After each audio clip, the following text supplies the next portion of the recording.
Bonjour, aujourd'hui je vais vous montrer comment simplement ouvrir et imprimer une fiche technique. Sur l'écran principal, ici je suis en tant qu'administrateur, mais en tant qu'utilisateur avancé ce sera exactement le même principe. Sur l'écran principal, vous avez un onglet fiche technique. Donc je vais cliquer sur fiche technique. Ici, deux façons d'ouvrir la fiche, soit passer par les catégories de fiches, à savoir je cherche une fiche de poisson, je clique sur poisson, mais également ici, sur cette liste-là, vous avez la totalité des fiches techniques inscrites sur l'application, et il suffit de taper les premières lettres. Je cherche par exemple un vacherin, je tape VA, et j'ai vacherin passion framboise ici qui s'affiche. En cliquant dessus, je le sélectionne, je valide le choix, et ensuite j'ouvre. L'ouverture se fera de la même façon en passant par les catégories de fiches. Un exemple, je prends ici une entrée chaude. La totalité des entrées chaudes de l'application s'affiche ici. Vous avez la possibilité, vous en tant qu'administrateur, de supprimer la fiche. L'utilisateur avancé ne pourra supprimer que ses propres fiches.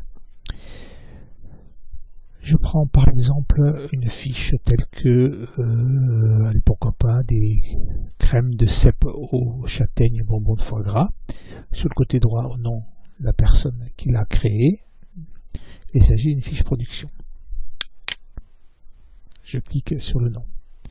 J'ai ici la fiche crème de cèpe aux châtaignes et bonbons de foie gras. À l'intérieur, les informations, la fiche est remplie pour 8 personnes, elle est visible uniquement avec code, c'est-à-dire que j'ai marqué nom ici, c'est-à-dire que tout le monde peut la voir, même les élèves. L'auteur s'inscrit ici, il s'agit d'une fiche production, on verra la différence avec les 4 autres fiches lors de création de fiches, fiche élève, fiche barre et fiche d'intention pédagogique. C'est une entrée chaude, et on peut mettre une sous-catégorie, ici une crème de cèpe, et la catégorie, pourquoi pas, dans les potages. Dessous, les ingrédients sont affichés. Ces ingrédients, on va pouvoir les vérifier. Ils sont classés par catégorie. Vous voyez, la charcuterie, la volaille, la crème, etc. On a ici les intitulés de colonnes, la base de cette crème, la garniture. Et on pourrait imaginer ici, par exemple, un décor. Je tape le texte. Je change de case et le texte est automatiquement enregistré. Ici s'afficheront les photos lorsqu'il y en aura.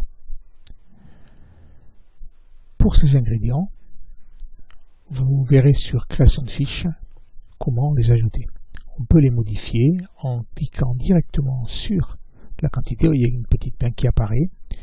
Par exemple, la poitrine fumée, je vais double-cliquer là-dessus et je mets, il ne faut pas 0,150 kg, mais 0,2 par exemple, et lorsque je quitte la ligne ou je valide, la quantité est modifiée. Voilà pour la partie unité. Maintenant on va voir directement comment imprimer cette fiche.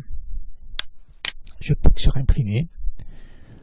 La fiche a été entrée pour un nombre de personnes X. Là je vais l'imprimer pour par exemple 10 personnes, et on a ici 5 présentations différentes. La première, denrée triée par phase technique sans les prix, une deuxième denrée triée par phase technique avec les prix, ici triée en colonne sans prix,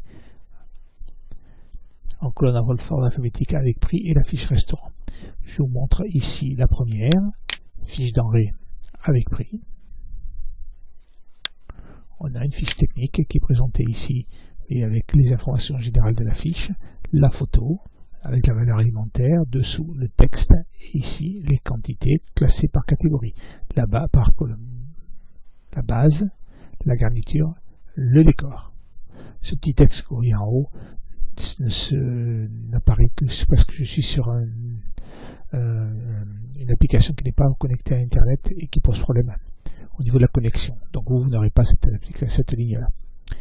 Ici, toutes les indications liées à votre imprimante, à savoir, je suis ici sur éventuellement je peux choisir, je peux l'enregistrer au format PDF, au Microsoft Print ou PDF, ou l'envoyer par OneNote, ou ajouter une imprimante éventuellement. Là je choisis l'imprimante que j'ai ici, je peux mettre en portrait paysage ou portrait, au choix. Je peux augmenter le nombre de copies, je peux imprimer toutes les pages ou une page active, je peux mettre à l'échelle simplement 50%, on diminue un peu le, ou simplement ajuster, ça va ajuster à la page. Les marges, je peux mettre des pages normales ou étroites, etc. Et l'entête de page, activer ou désactiver. Alors si j'active, vous allez ressortir ici les pages 1 sur 2 et en bas l'adresse internet exacte sur laquelle ça a été imprimé avec la date d'impression. Voilà, je vais désactiver ici. On peut mettre d'autres mises en page, à savoir la taille du papier, le type, etc. Tout dépend ici du navigateur qui va vous proposer un écran différent. Ici on est sur Edge. J'utilise Mozilla ou un autre tel que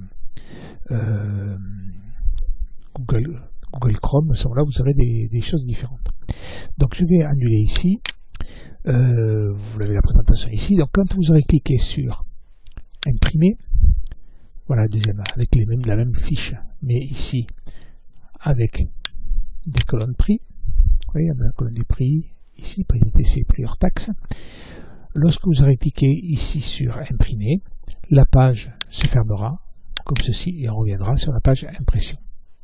Ensuite, donc ici par exemple, dans les colonnes, on va avoir changé un peu de présentation. On va voir donc ici les denrées classées par Economa et non plus par la base, la garniture, mais ici l'économa, charcuterie, crèmerie, etc. Et les entêtes de colonne, la base, il se trouvera ici cette colonne avec des quantités dessous. Et le texte sera dessous. Pareil ici avec le prix. Et la fiche restaurant, elle, un tout petit peu différente. Ici, ça concerne uniquement les informations liées au restaurant. On va retrouver les informations liées à la fiche. Ici, les informations liées aux valeurs alimentaires, le texte de fabrication, et sur la deuxième page qui va s'imprimer, on va retrouver ici en bas dans les colonnes l'argumentation de vente, la mise en place client, la présentation de dressage et les vins proposés. Plus le texte est long dans votre fiche, plus vous sortirez des pages, mais il est évident que pour faire passer des textes dans la page, on peut tout simplement mettre à l'échelle et imprimer à 75% par exemple, et là on a la totalité de la page. On va essayer de voir si à 100% ça passe sur les 100%, on est un peu juste, on a une deuxième page qui va apparaître. Donc 75% paraît à peu près correct, vous avez la totalité des infos sur la même page. Voilà donc pour l'impression des fiches techniques. Je reviens maintenant, quitter l'écran d'impression, et je reviens sur l'entête de la fiche. Pour tout ce qui est texte, technique de compétences, autre info et récupérer les données d'une fiche, voir l'aide qui va se trouver dans chaque en-tête de page, que ce soit au niveau du texte ou des techniques. Et vous verrez aussi la création de la fiche qui reprend la totalité des informations.